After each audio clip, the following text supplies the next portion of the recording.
সামনে ঘোড়ার ছাড়ে তিনি বসা রাখতে পারতেন। আল্লাহর ক্ষমতা আছে না নাই?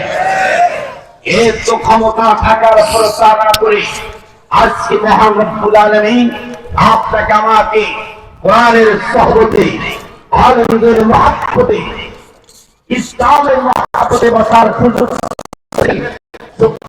সকলের উচ্চ জবান খুলে একবার বলি আলহামদুলিল্লাহ। লাখ কোটি শুকর আদায় করে নিচ্ছি সেই মহান রব্বুল আলামিনের দরবারে, যিনি আমাদেরকে সেই রূহের জগৎ থেকে সিদ্ধান্ত করে অন্য কোন নবী পয়গম্বরের উম্মত না বানাইয়া, যিনি আমাদের কেমন একজন সর্বশ্রেষ্ঠ নবীর উম্মত বানিয়েছেন। কথা বলুন ঠিক কিনা? আপনাকে আমাকে এমন একজন নবীর উম্মত বানিয়েছেন যার উপরে আল্লাহ লৌহে মাহফুজের কোরআন যার উপরে নাজিল করেছেন। সুবহানাল্লাহ, জোরে বলতে হবে। কোরআন নাজিল হয়েছে কার উপর? আমার নবীর উপর। জোরে বলেন, কার উপর? আমাদের নবীর উপর কোরআন নাজিল হয়েছে। যেই কোরআন আগেও ছিল, এখনো কিয়ামত পর্যন্ত আল্লাহর কোরআন এই জমিনে থাকবে। এতে কি আপনার কারো কোনো সন্দেহ আছে? চিল্লায়া বলেন, কোনো সন্দেহ আছে? আসমান থেকে তৌরাত নাজিল হয়েছিল, জব্বুর কিতাব নাজিল হয়েছিল, ইনজিল কিতাব নাজিল হয়েছিল। তৌরাত শেষ, জব্বুর শেষ, ইনজিল বিদায়, কিন্তু কোরআন আছে না নাই? জোরে বলেন, কোরআন আছে না নাই? সময় একেবারে সংকীর্ণ, আমি লম্বা কোনো আলোচনা করার সুযোগ আমার নাই। যেহেতু আমাকে নির্দিষ্ট একটি টাইমের উপরই আলোচনা করার জন্য আহ্বান করেছেন, আমার পরে হুজুর আসতেছেন। হুজুরের আসার আগেই আমি ইনশাআল্লাহ মাইক ছেড়ে দেওয়ার চেষ্টা করব। তো কথা বেশি লম্বা নয়, কথা অল্প। আল্লাহ পাক যেন আমাকে যতটুক কথা বলার সুযোগ আছে ততটুক যেন সুন্দরভাবে কথা বলার তৌফিক দান করে। সকল বলুন আমিন। আওয়াজটা বলতে হবে, আল্লাহর কোরআন আছে না নাই? কোরআন আমরা ভালোবাসি কারা কারা একটু দিয়ে হাত উঠে দেখান। নারে তাকবীর। আওয়াজ হয় না? নারে রিসালাত। আল কোরআনের আলো আল্লাহ কবুল করুক, বলেন আমিন।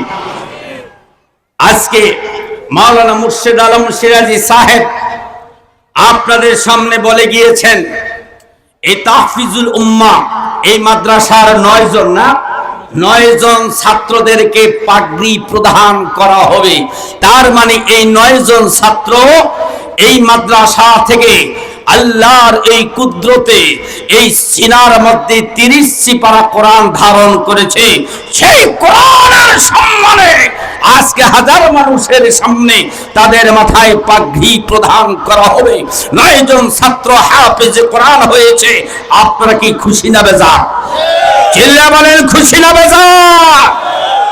এরকম এক একটা কোরআনে হাফেজ যদি এক পাল্লা দেওয়া হয়, আর 7 আসমান 7 জমিন যদি এক পাল্লা দেওয়া হয়, 7 আসমান 7 জমিনের চাইতে একজন হাফেজের মর্যাদা আল্লাহর দরবারে অনেক অনেক বেশি হয়ে যাবে। কথা বলেন ঠিক কিনা? কারণ হাফেজ বাংলাদেশে অভাব নাই, খুব খেয়াল। হাফেজ বাংলাদেশে অভাব নাই। এবার দেখছি বহুত হাফেজ কোরআন আল্লাহর ওলিদের মাজারও বানছে। আছে না নাই?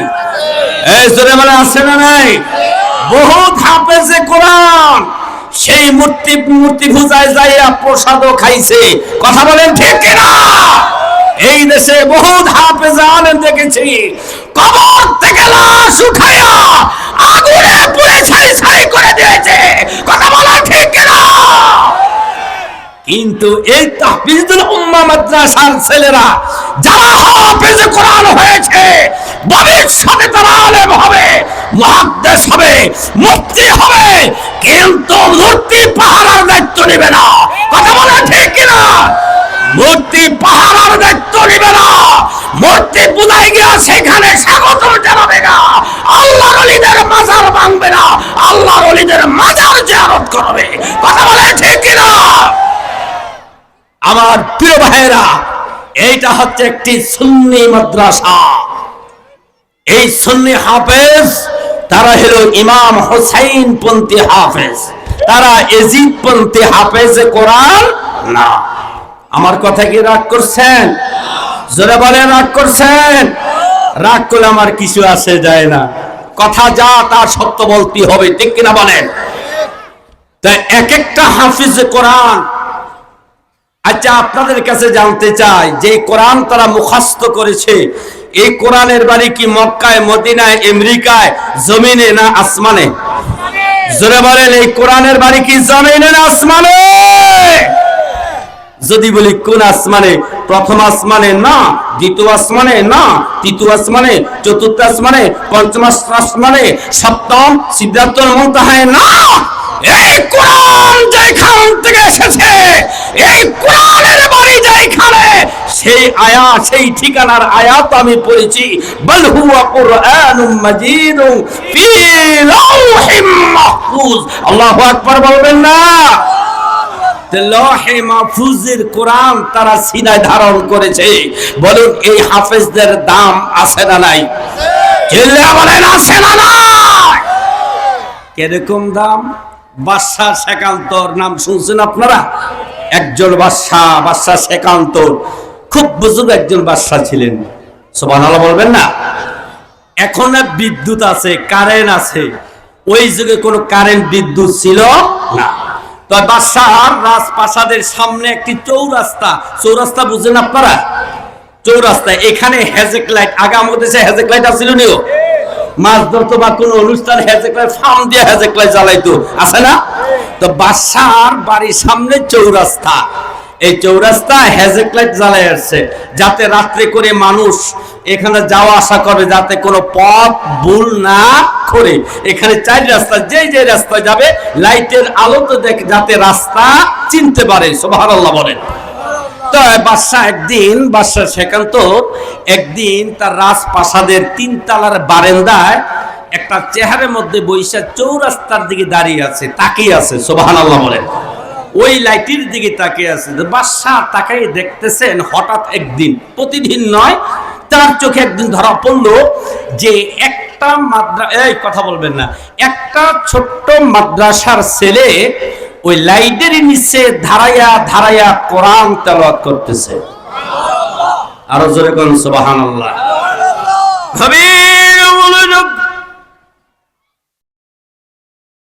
বাদশাহ শেখান্তর আশ্চর্য হয়ে গেলেন, চৌরাস্তার লাইটের আলোতে টুপি পরা, পাঞ্জাবি পরা কে দাঁড়িয়ে দাঁড়িয়ে কোরআন তেলাওয়াত করে।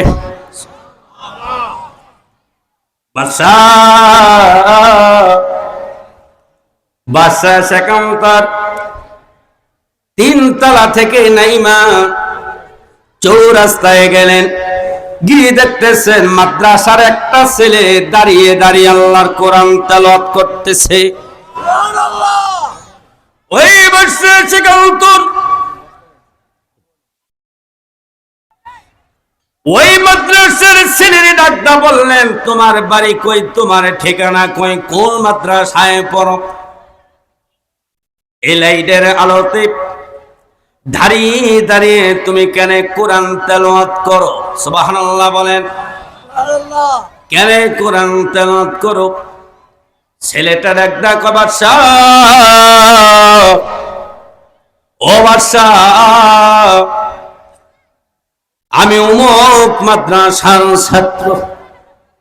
বাদশাহ, ওই মাদ্রাসায় আমি হিফজ বিভাগে পড়ি, আমি প্রায় 10 পারা আমার কোরআন মুখস্থ হয়েছে। বাদশাহ, আমার মা নাই, আমার বাবা নাই। বাদশাহ, আমার মা নাই, আমার বাবা নাই, মোবাইল আমার মা বাবা কিনে দিতে পারে না। বাচ্চা, যখন আমি ক্লাসে বসি আমার ওই ছাত্রদের হারিকেনের আলো দিয়ে আমি সবক মুখস্থ করি। ছাত্রগুলি যখন ঘুমাইয়া যায়, যার যার হারিকেনের আলো বন্ধ করে দেয়, অবশ্যই সবার আগে আগে আমি কোরআন মুখস্থ করব, সবক দিব, সকলের আগে আমি হাফেজ হব। সব ছাত্রগুলি যখন ঘুমাইয়া যায়, আমি আল্লাহর কোরআন নিয়ে আপনার এই হেজেক লাইটের আলোতে বাকি সবক আমি মুখস্থ করে যাই। নারে তাকবীর, কোরআনের আলো, ওয়াজ মাহফিল, ওয়াজ মাহফিল। বাচ্চা চোখের পানি ছেড়ে দিলেন। তৈলের কারণে, আলোর না থাকার কারণে তুমি ঠিক মতন কোরআনের সবক মুখস্থ করতে পারো না। আমার এই লাইটের আলোতে চৌরাস্তায় নিশিরাতে ধরাইয়া তুমি কোরআনের সবক মুখস্থ করো। ও ছেলে, আসো, তোমার যা কিছু প্রয়োজন আমি দিব, তবে আমার বাড়িতে আসো, আমার রাজপ্রাসাদের মধ্যে আইসা আমার জন্য একটু দোয়া করো। ছেলেটার একটা কয়, বাদশা, ও বাদশা, আজকে সময় নাই, মাদ্রাসায় সব ছাত্র এখন ঘুম থেকে উঠে যাবে, আমার উস্তাদ ঘুম থেকে উঠে যাবে। আল্লাহু আকবার বলেন। উস্তাদ যদি ঘুম থেকে উঠে আমাকে যদি না দেখে বেতের আঘাত করবে, আজকে আপনার বাড়িতে যেতে পারবো না। যদি সময় হয় আগামী দিন একটু আগে আগে আসবো, আর বাদশা আপনার জন্য আমি দোয়া করে যাব। বলেন তো, মাদ্রাসার তলিবুল ইলম এই ছাত্র যারা রাত দিন 24 ঘন্টায় এই কোরআনের পাখিগুলি কোরআন তেলাওয়াত করে, কথা বলেন ঠিক কিনা? বোঝার চেষ্টা করবেন। রাত্রে 3টা বাজে পৃথিবীর কোন শিক্ষা প্রতিষ্ঠানে ক্লাস হয় না, ইউনিভার্সিটি, ভার্সিটি, স্কুল, কলেজ, মাদ্রাসা, আলিয়া, কোন 3টা বাজে ক্লাস নাই। শুধু ক্লাস রাত্রি 3টা 3:30 বাজে ক্লাস আছে পৃথিবীর সমস্ত হাফিজিয়া মাদ্রাসা। কথা বলেন ঠিক কিনা? যে ছেলেগুলি রাত্রে 3টা বাজে উঠে আল্লাহর কোরআন পড়ে, এরপরে ফজরে নামাজ পড়ে আবার কোরআন নিয়ে বসে, আবার সকাল 9টা 10টা পর্যন্ত কোরআন পড়ে, আবার খাওয়া দাওয়া করে ঘুমায়, আবার 12টা বাজে দিনের 12টায় ঘুম থেকে ওঠা, আবার ক্লাস করে। বোঝার চেষ্টা করবেন, জোহর পর্যন্ত কোরআন তেলাওয়াত করে, জোহরের নামাজ আদায় করে খাওয়া দাওয়া করে আবার কোরআন নিয়ে বসে, আসর পর্যন্ত কোরআন তেলাওয়াত করে, আসরের থেকে মাগরিব একটু রেস্ট নেয়, আবার মাগরিব নামাজ আদায় করে এই ছেলেগুলি আল্লাহর কোরআন নিয়ে বসে, এশা পর্যন্ত পড়ে, এশার নামাজ আদায় করে আবার কোরআন নিয়ে বসে, রাত 9:30 10টা পর্যন্ত যেই ছেলেরা কোরআন পড়ে, 24 ঘন্টার মধ্যে 18 ঘন্টা যেই ছেলেগুলি শুধু আল্লাহর কোরআন তেলাওয়াত করে। বলেন, এই কোরআন তেলাওয়াত, এই কোরআনের পাখিগুলি যদি সাজদায় পড়ে আল্লাহর কাছে 2 হাত উঠাইয়া যদি আল্লাহর কাছে আল্লাহ বইলা ডাক দেয়, বলেন এই তলিবুল ইলমদের ডাকের সারা আল্লাহ দিবে কি দিবে না? দিবে, দিবে, দিবে, বিশ্বাস হয় আমার ভাইয়েরা। এরপর দিন ওই ছেলেটা আবার কোরআন নিয়ে আবার চৌরাস্তায় লাইটের নিচে যায়, মনে আছে? মনে আছে? লাইটের নিচে যায় বাদশা, আজকে বারান্দায় বসা, তাকেই দেখতেছেন, হ্যাঁ ছাত্র চলে আসছে। এবার ছেলেটা এখানে সবক মুখস্থ করে বাদশার সাথে গতকাল ওয়াদা দেয়া গেছে, আজকে বাদশার জন্য দোয়া করব। এই কথা বলেন ঠিক কিনা? বাদশার জন্য দোয়া করবে। ওই তলিবুল ইলম বাবা হারাইতে ছেলেটা আজকে বাদশার বাড়িতে যায়। বাদশা গেটটা খুললেন, এবার বাদশা তার নিজের সিংহাসনের মধ্যে বসাইলেন। সুবহানাল্লাহ বলেন না? ও কোরআনের পাখি, বসা। নিজের সিংহাসনের মধ্যে বসাইলেন। ছেলেটা ডাক কয়ে, বাদশা সময় কম। সুবহানাল্লাহ বলেন না? সময় কম, গভীর রাত, কি দোয়া করবো বলেন, কি দোয়া করতে হবে? বাদশা ডাক কয়, মাদ্রাসার তার তলি বলিলি, ও কোরআনের পাখি রে, আমার একটা শুধু দোয়া দরকার। কয় কি? কয় নামাজ পড়ি, জিকিরও করি, তাহাজ্জুদ পড়ি, হজ করছি, যাকাত দেই, রাষ্ট্রের খেদমত করি। ওরে তলি বলিলি, ওরে কোরআনের পাখি, কিন্তু তাহাজ্জুদ পড়ি, দুরূদ পড়ি, আমার একটা আশা শুধু বাকি। কয় কি? কয় রাত্রি ঘুমাইয়া নবীরে আজ পর্যন্ত দেখলাম না। আমার বিশ্বাস তুমি কোরআনের একজন পাখি, তুমি একটু আমার রব্বুর কাছে দোয়া করো হাত উঠাইয়া, আল্লাহ তাআলা যেন আমি বাদশা সেকান্তরকে নবী শব্দের মাধ্যমে নবীর দিদার হয়ে যায়। নবীরে দেখতে মনে চায়, আপনার মনে চায়নি? বলেন নবী নবী কহরে আহার কত কাহালামি কাঁদব। আপনি আপনাদের কষ্ট নেই, কষ্ট হয়। আমার সাথে বলেন সবাই সুন্দর করে, নবী নবী কহরে আহার কত কাহালামি কাঁদ। আপন নয়নে কবে জানি, আপন নয়নে কবে জানি, নবীজিকে আমি দেখবো। ও বলেন নবী নবী বলে আর কত কাহালামি কাঁদব। জবান খোলে নবী নবী কহরে আহার কত কাহালামি কাঁদব। ভালোবেসে নূর নবীকে হৃদয়ের মাঝে ভরে রাখবো। ও নবী নবী কহরে আহার কত কাহালামি কাঁদবো। মারহাবা করতেন না? নবীর শানে নাতে রাসূল কি আপনাদের কাছে ভালো লাগে না খারাপ লাগে? আমি তো জানি যারা আশিকে রাসূল, মদিনার আশিক, যাদের অন্তরে ইশক আছে, নবীর প্রেম মহব্বত আছে, তারা নাতে রাসূল শুনলে তাদের আত্মা শান্তি পায়। কথা বলেন ঠিক কিনা? আমার ভাইয়েরা, বাদশা দাও কই, ও কোরআনের পাখি, মনে আছে আপনাদের? কোরআনের পাখি একটু দোয়া করো।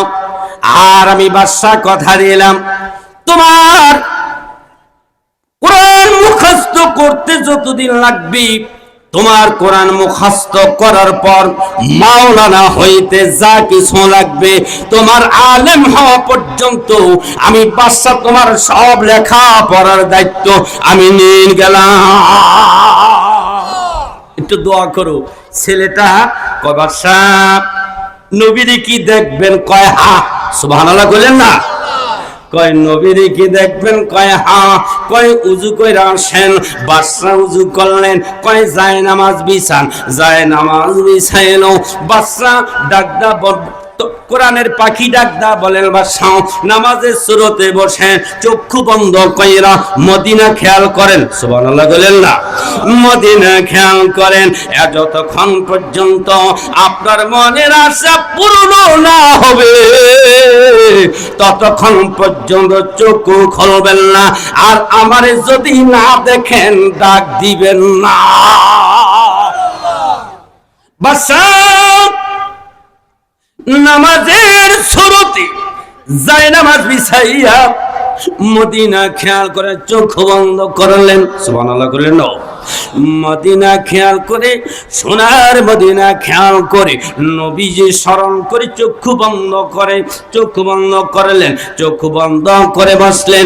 ওই কোরআনের পাখি বাবা হারায় তিন তলে বলে এলেম, এবার সেজদায় পড়ে ডাক ডাক কয় মাবুদ, আল্লাহু আকবার বলতেন না,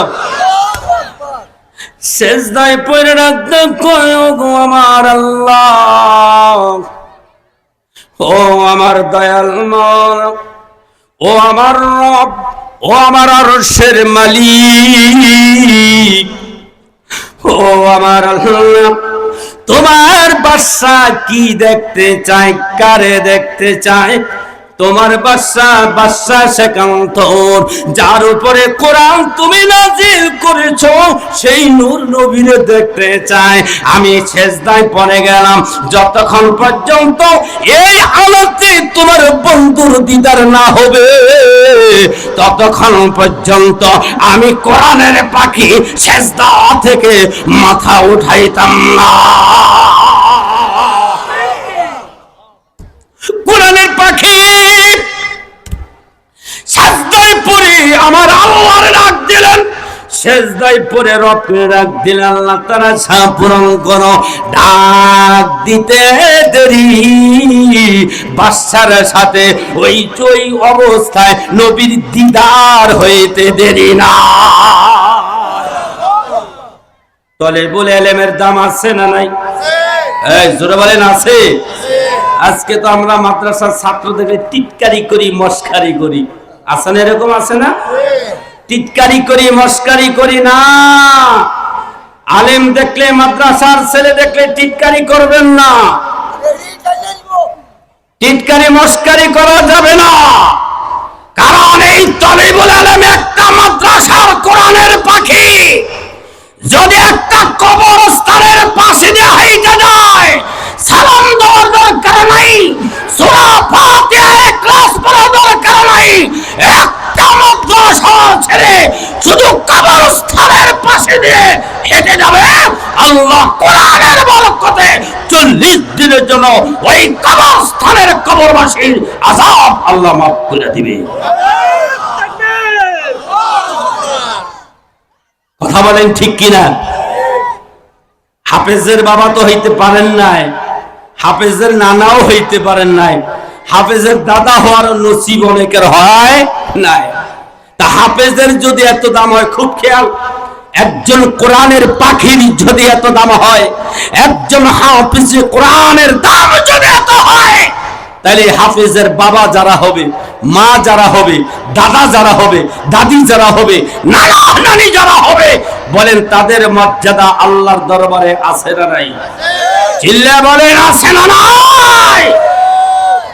আজকে আপনি মনে করেন একটি চাষটেলে বসছেন, হোটেলে বসছেন, মাওলানা মুর্শিদ সাহেবের বাবা যদি আপনার সামনে যা, আপনি একটা চেহারা, আর কোনো চেহারা নাই, কিন্তু আপনি মুর্শিদ সাহেবের বাবারে চিনেন, এই অবস্থায় মুর্শিদ সাহেবের বাবারে দেখলে আপনি কি চেহারে বসবেন না উঠা বসার জায়গা দিবেন? কেন দিবেন? উনি একজন আলেমের বাবা, মাওলানা মুর্শিদ সাহেবের আব্বা, ওনাকে আমি উঠাও আমার চেহারাটা ওনাকে দিতে হবে, ঠিক কিনা বলেন?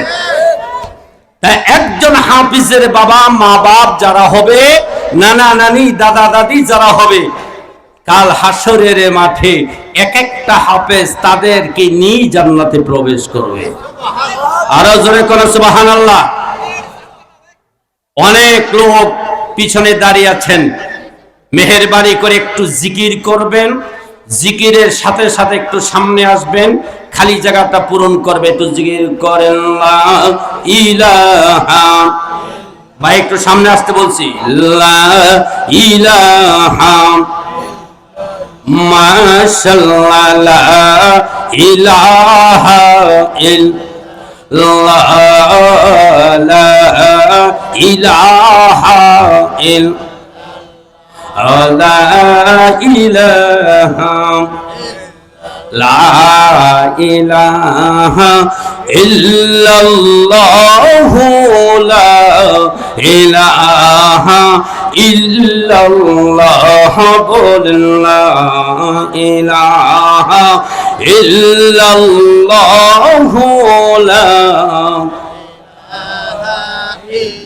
লা ইলাহা ইল্লাল্লাহ মুহাম্মাদুর রাসূলুল্লাহ সাল্লাল্লাহু আলাইহি ওয়াসাল্লাম।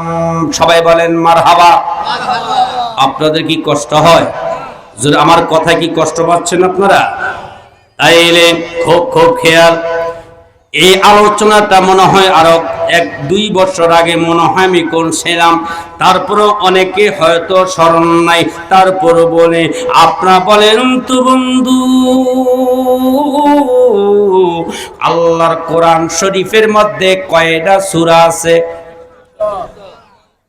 জোরে কোন 100 আয়াত আছে। কয়টা? 6666 আয়াত। কোন সন্দেহ আছে? জোরে বলে সন্দেহ আছে?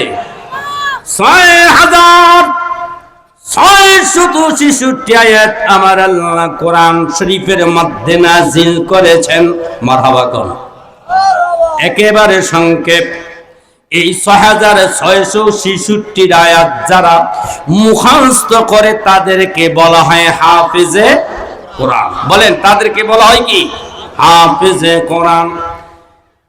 সময় যেহেতু কম, সংক্ষেপ বলে যাচ্ছি বাবাজি। রব্বুল আলামিন এক একটা হাফিজদের জন্য 6666 তালা আমার আল্লাহ জান্নাত সাজায়া রাখছেন। কয় হাজার? 6666 তালা জান্নাত। আল্লাহু আকবার বলেন। খুব খেয়াল, ওই হাসরের মাঠে আল্লাহ পাক হাফেজকে ডাক দিবেন, এ কোরআনে হাফেজ। পৃথিবীর জমিনে সিনার ভিতরে আমি রব্বুল আলামিনের কোরআন লৌহে মাহফুজের কোরআন মুখস্থ করেছো এবং আমল করেছ। এই কোরআনের বিনিময়ে আমি আল্লাহ তোমাকে 6666 তালা জান্নাত তোমাকে দিয়ে দিলাম। হাফেজ বলবেন, আল্লাহ আপনি আমাকে তো বিশাল জান্নাতটা দিলেন, কেন দিলেন? কয়েক কোরআনে হাফেজ হওয়ার কারণে, কোরআনের উপর আমল করার কারণে, কোরআন সিনার মধ্যে ধারণ করার কারণে আমার ওই হাফেজ বলবে, আল্লাহ যদি আপনি কোরআনের বরকতে আমারে বিশাল জান্নাত দিয়ে থাকেন, তাহলে আমি এই জান্নাতে যাবো না। সুবহানাল্লাহ কইতেন না? জান্নাতে যাব না। কয় কেন? কোন কারণে জান্নাতে যেতে চাও না? এবার হাফেজ বলবেন, আল্লাহ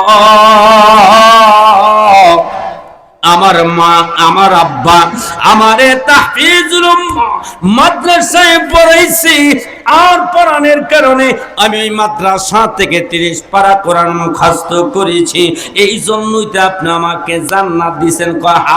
আল্লাহ একটা কথা, আমার আব্বাই যদি আমার কেজি স্কুলে পড়াইতো, কিন্ডারগার্টেনে পড়াইতো, যদি ইঞ্জিনিয়ার বানাইতো, ডাক্তার বানাইতো, তাইলে কি আপনি আমার এত বড় জান্নাত দিতেন? কয় না? তাই যে মা বাবা আমাকে দুনিয়ার ভিতরে হাফেজে কোরআন বানাইছে, আল্লাহু আকবার বলে।